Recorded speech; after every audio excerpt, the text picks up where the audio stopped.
അന്നേരം ടെൻഷൻ അടിക്കാതെ പരിഹരിക്കാൻ പറ്റാത്ത പ്രശ്നങ്ങളുണ്ടോ? നമുക്കിപ്പോ പോയി അന്നദാനം കഴിക്കാം. ബാ. അജീഷ് അണ്ണ, ഇനി അവക്ക് കാമുകം വല്ലതും ഉണ്ടോ? പരിസരത്ത് പോലും ആരും ഇല്ല. പക്ഷെ ഇവിടുത്തെ എങ്ങനെ പറ്റിയെന്ന് എനിക്കൊരു പിടുത്തമില്ല. ഇനി അണ്ണനാ കാണും.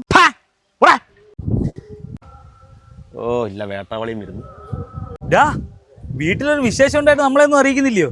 അപ്പൊ നീ പറഞ്ഞോ, അയ്യോ എന്റെ കുടുംബത്തിന്റെ വാരം പോയി. ഇതിപ്പോ എപ്പോഴാ നടന്നത്? ഞാൻ രാവിലെ പട്ടിയുടെ പുറം ചീപ്പിക്കൊണ്ടിരുന്നപ്പോഴാണ് അത് സംഭവിച്ചത്. എന്നിട്ട് നീ ഷുണ്ടറനാടാ, ഷുണ്ടറ. ഇത് കഴിഞ്ഞിട്ട് വേണം നമുക്ക് കുളിക്കാൻ.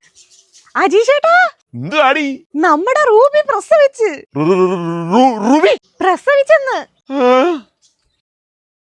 എന്നാലും എന്റെ റൂബി, ഈ കണ്ണിൽ കൺമഷിയൊക്കെ ഇട്ട് നീ ഇത് പണി പറ്റിച്ചു കളഞ്ഞല്ലേ. മണ്ട, അത് കൺമഷിയല്ല, അത് അവളുടെ കണ്ണിന്റെ അഴുക്ക. രാവിലെ ഞാനിത് തുടയ്ക്കാൻ വന്നപ്പോഴല്ലേ ഇത് കാണുന്നേ. എന്നാൽ ഇതെങ്ങനെ സംഭവിച്ചു? ഞാനല്ലേ മിക്കവാറും അവർക്ക് ഫുഡ് കൊടുക്കുന്നേ. ഇവക്ക് ഞാൻ ഫുഡ് കൊടുക്കാൻ വരുമ്പോ ഒരുത്തനും കൂടെ ഉണ്ടായിരുന്നു ഇവിടെ. അവനും ഞാൻ ഫുഡ് കൊടുക്കുമായിരുന്നു. അവനെ കണ്ടാ എങ്ങനെ ഇരിക്കും? ഐഷേട്ടൻ അറിയാം, നമ്മുടെ സോമാന്റെ വീട്ടിലെ പൂച്ച.